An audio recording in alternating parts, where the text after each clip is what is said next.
I acabem l'informatiu d'avui fent un viatge a la prehistòria, i és que la Roca ha celebrat aquest cap de setmana la segona edició de les Jornades de Coneixement del Patrimoni Prehistòric del Poble, i ho ha fet amb activitats pels més petits i una ruta guiada, la Ruta Prehistòrica.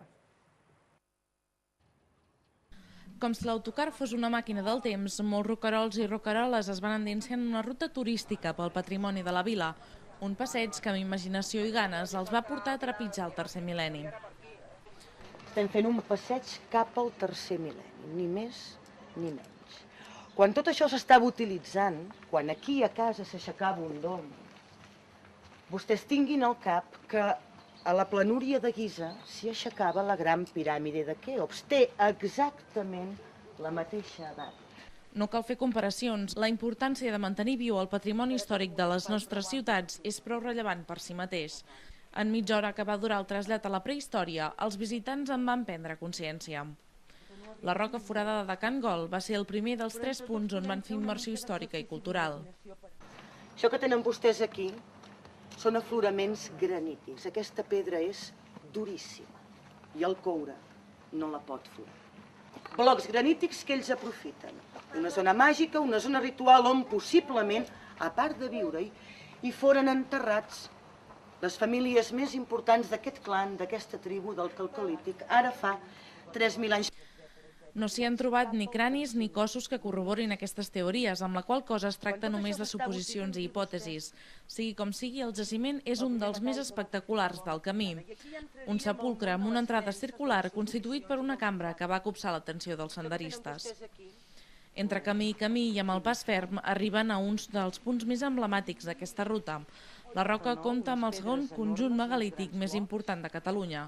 Es tracta de les pintures rupestres de la pedra de les Orenetes. El que tenen aquí, a la bauma, el que fa la bauma, cada vegada que dic bauma és una visera, són pintures rupestres. És això que tenen vostès aquí. Seria una pintura esquemàtica, una pintura que té algunes escenes. Parlem, per exemple, d'escenes de cacera amb els arcs, inclús llencen dards.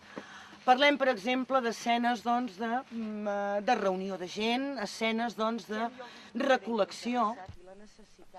Aquests signes i motius pintats de color vermell van ser l'any 1998 declarats Patrimoni de la Humanitat per la UNESCO. És per això que es tracta de la resta prehistòrica més valuosa. Tot i així, desafortunadament, hi ha factors que han acabat degradant l'estat d'aquests jaciments i fins i tot ha arribat a ser objecte de pintades i de grafitis. Durant la visita, l'arqueòloga que va guiar la ruta va aprofitar per fer reflexionar tots els assistents. Diguin vostès com ho fem, perquè després de vostès les continuïn veient els nanos. I és que si realment volem que aquest patrimoni es continuï mantenint i conservant al llarg dels anys, i per què no, també dels segles, fa falta que siguem conscients que s'ha de tractar amb cura i responsabilitat. Qualsevol pedra arribada del no-res pot convertir-se en un element important i pot arribar a explicar una part de la història del nostre passat. Com els mateixos arqueòlegs diuen, en ocasions són detectius del passat. Senyors, una mica de ceràmica ibèrica segurament està molt rodada, vindria rodolant de la part de dalt que recordin que hi ha cèllecs. Per què no aprofitar això com un lloc ritual? Civilitzacions darrere civilitzacions han aprofitat sempre, quan hi havia una guerra, Alexandre Magne sabia molt bé què havia de fer, no tocar els temples, encara que estiguessin a Síria. Són llocs que es respecten. Nosaltres d'aquella manera. Dels 3 jaciments visitats, l'últim era l'únic que no estava allà de manera natural. L'home, amb les seves mans i les poques eines de què disposava, va anar construint-lo part per part. Es tracta d'una cista, és a dir, una tomba en forma de capsa o cofre. Tot i així, hi ha qui diu que és un dolmen. Això està construït. I això que tenim aquí és una tomba, la cambra sepulcral d'una tomba. En conjunt es tracta d'una zona on s'hi documenten uns 20 jaciments diferents i que ha estat intensament ocupada al llarg de la història. És el segon parc prehistòric més important de Catalunya, després del de l'Empordà. Durant tot el matí es van realitzar multitud de visites simultànies perquè tothom pogués gaudir de l'espectacularitat d'aquests elements històrics. La cara de la gent en acabar la ruta ho deixava ben clar, satisfacció absoluta i aprenentatge. Ho vaig conèixer per internet i no coneixíem que hi havia aquesta ruta tan important aquí a la Roca del Vallès.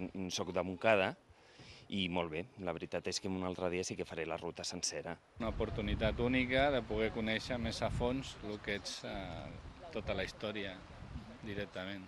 Ens ha sorprès una mica que tot això remunta a fa 3 mil·lennis i sembla mentida que podem passejar per aquí en un entorn que fa temps hi havia gent que buscava la vida en siles, en pedres, treballant al coure, molt interessant. La jornada prehistòrica, però, no s'acabava aquí.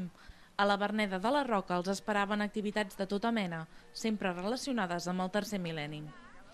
Allà hi havia petits i grans, gaudint de tallers de joieria, caceria, de pintures rupestres, de ramats, tot plegat amb la intenció de traslladar la gent a aquella època històrica i fer-los viure per pocs instants en un context similar al que la societat de la prehistòria es podia trobar. Els més petits van ser els que més van gaudir de tot plegat. He fet un collaret com minerals de la prehistòria. Llavors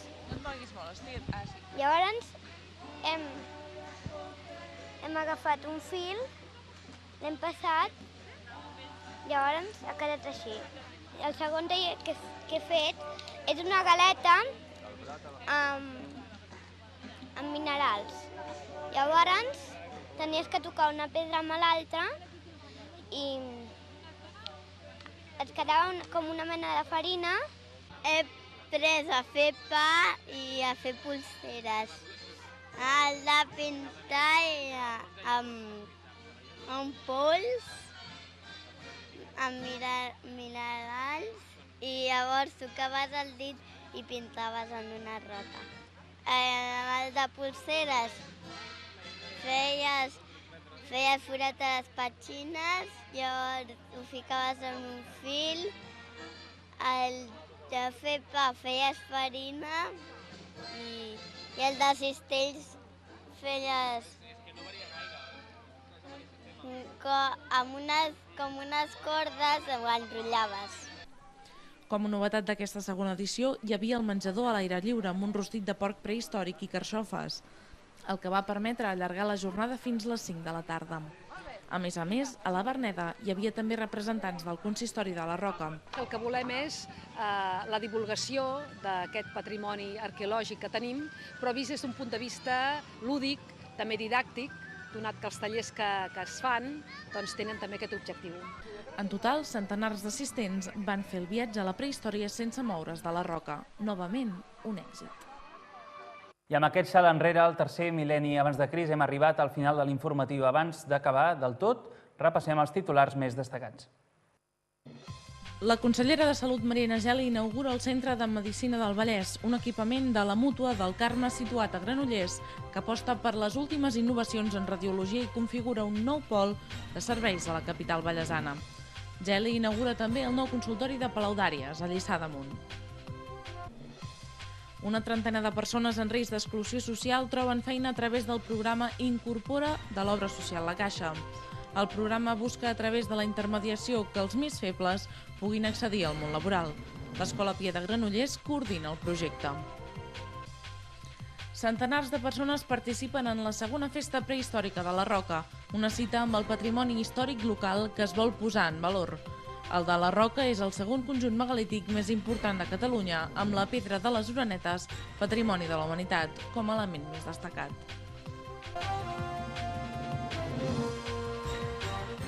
I ara sí, acabem. Els deixem amb la previsió meteorològica pels propers dies. Dijous és Sant Joan i no hi haurà redacció Vallès Oriental, així que ens tornem a veure el proper dilluns, com sempre, a 9:15 del vespre, més notícies vallesanes. Que tinguin una bona setmana. Que vagi bé.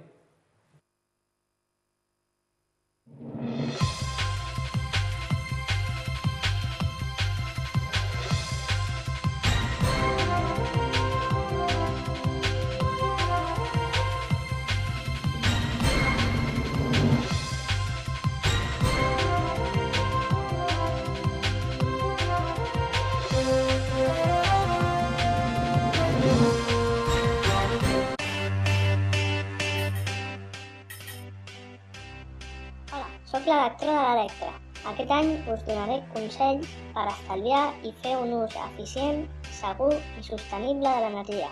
Seguiu-me al meu blog energiaeficientblogspot.com. L'Electra, la teva energia.